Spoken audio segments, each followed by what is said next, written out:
This is lesson 6.4, the triangle midsegment theorem. So the triangle midsegment theorem says a triangle midsegment is a segment connecting the midpoints of two sides of a triangle. So midsegment is a segment connecting midpoints. So if points D and E are each the midpoint of the sides of that triangle, then segment DE is a midsegment. So according to the theorem, if a segment joins the midpoints of two sides, basically if it is a midsegment, then that segment is parallel to the third side and half as long. So DE would be half as long as AC. But that also means the side is actually twice the midsegment. And it's a lot easier to work with that equation than DE equals 1/2 AC. I would probably say that AC equals 2 times DE. And it's going to be a lot easier to work with that because we're doubling instead of cutting in half. All right, so those lines would be parallel, and AC is double DE, or DE is half of AC. So in our first example, we just want to identify all pairs of parallel segments. So if I start with QR, QR is a side of the triangle. So we're looking for what is going to be parallel to QR. What is the midsegment parallel to QR? And we see that that would be WY. So we have segment QR is parallel to segment WY. Then I could take another side and I say, okay, well, if I'm looking at the side that's QS, I'm looking for what line would have to be parallel to QS. And if I look at my picture, XY is parallel to QS. So those lines are parallel. And then the third side of my triangle was RS. And if I look at the last midsegment that's available, that's XW. So segment RS is parallel to segment XW. So go ahead and try this one. Identify all pairs of parallel segments. Pause. When you're ready to see the answer, hit play.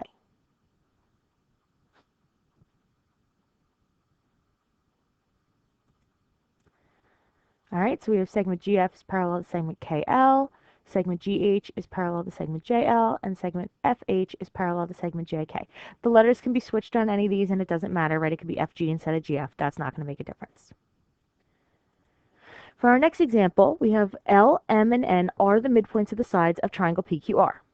They give me that segment PR is 46, PQ is 40, and LN is 17. So if we start out by filling that information onto the picture, I know that 40 is the whole length of a side. Its midsegment was NM. I know 17 is a midsegment. Its side that it relates to is QR. PR is a whole side. The midsegment it relates to is LM. So if the first thing I want to find is LM, LM here is half of 46. So half of 46 is 23. The length of LM is 23. The next one I want is MN. So MN is a midsegment relating to the side that's 40. So if I cut 40 in half, I get 20 for MN. QR is an entire side. So I'm relating this side to the midsegment of 17, which means I'm going to double the 17, and I actually get 34 for QR. So the last thing I want to do for MR, because M had to be a midpoint, the whole side was 34, so if I cut 34 in half, I get 17 for MR. So you go ahead and try these. You're going to find the length of CE, DE, FH, and the entire perimeter of triangle CDE. Pause. When you're ready to see the answer, hit play.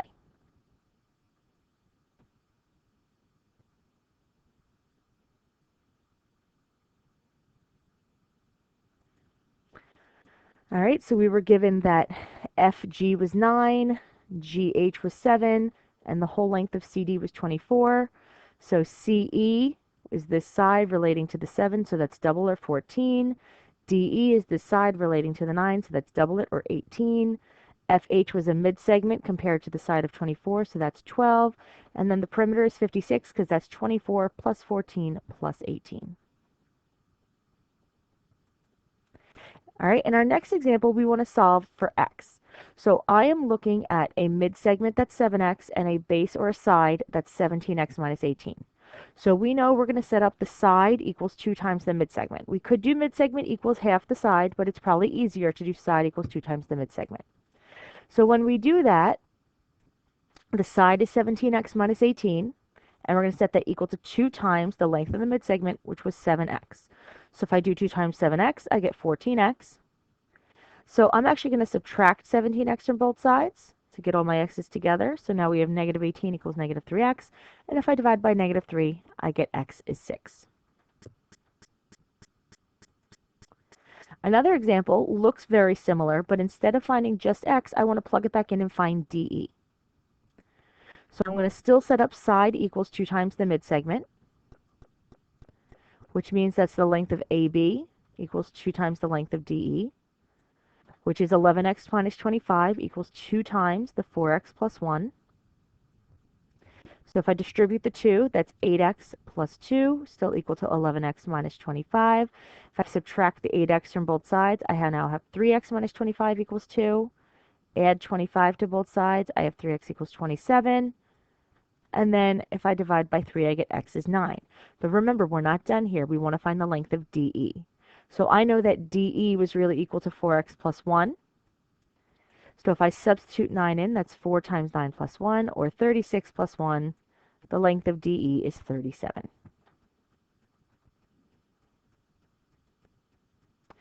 Go ahead and try both of these. For the first one, solve for x. For the second one, after you solve for x, find RT. Pause when you're ready to see the answer, hit play.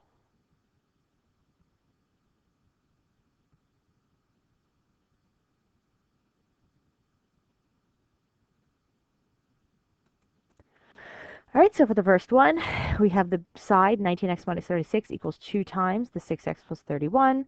We end up with x is 14. For the second one, I have the side 23x minus 6 equals 2 times the midsegment 15x minus 17. So we end up with x is 4. And when I put that back in for RT, which was 23x minus 6, that's 23 times 4 minus 6, and we get a length for RT of 86. All right, in this example, we have segment MN, segment NO, and segment MO are mid-segments. We want to find the perimeter of the entire triangle. So I know I could easily find the length of JK because I know it's mid-segment. I could easily find the length of JL because I know it's mid-segment. But what I don't know is the length of KL. I do have a value here of 13x minus 10 and 6x minus 1. So we're going to start with that. We're going to start with our side equals 2 times the mid-segment. So if I distribute my 2, I have 12x minus 2 over here. Subtract 12x from both sides, so we have x minus 10 equals 2, negative 2. Add the 10, we get x is 8. Once I know that x is 8, I'm going to substitute that back in. And now I see for KL, 13x minus 10 is 13 times 8 minus 10. KL is actually 94. So now I'm going to do my doubles, doubling each of the midsegments to find those sides. So double the 49 is 98, double the 42 is 84. And now for the perimeter, I'm going to add together the 94, 84, and 98, and I get 276. All right, units, they didn't tell me what the units were, so it's just plain units. All right, you're going to try this last one. It's telling us that Pear Street intersects Cherry Street and Peach Street at their midpoints. Your home is at point P at the intersection of Cherry and Peach Street. So up here is your home. You leave your home and jog down Cherry Street to Pear Street. You're going to turn down Pear Street to Peach Street and then go back up Peach Street to home. So we want to know how many total miles did you jog if you started here, went down, over, and back up. Pause when you're ready to see the answer, hit play.